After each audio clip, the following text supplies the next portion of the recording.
Welcome to DallasWorkComp.com. In today's video, we want to talk about date of injury.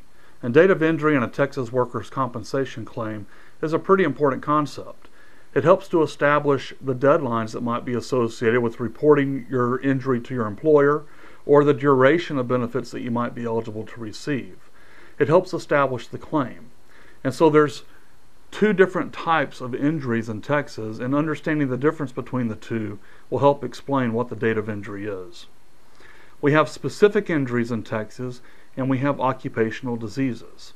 A specific injury is something like where you lift a box and blow out your back, or maybe you get run over by the forklift driver. Those injuries happened at a specific time in a specific place, so we call them specific injuries.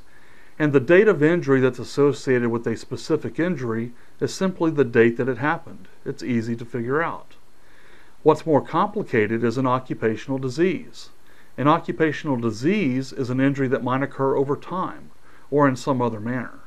So a repetitive trauma claim like carpal tunnel syndrome that might result from typing all day, that's an occupational disease. A chemical exposure that results in respiratory problems, that's an occupational disease. So these are things that are diseases related to the employment or things that occur over time. The test for the date of injury in an occupational disease is when a person knows or should know that they actually have a work injury.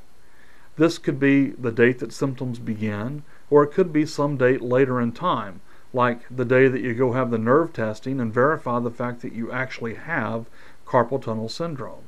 You might not have understood that to be an injury when you had pain or cramps, but you do understand it as an injury when it's actually diagnosed by a doctor. So those are things that are considered in the concept of date of injury of an occupational disease.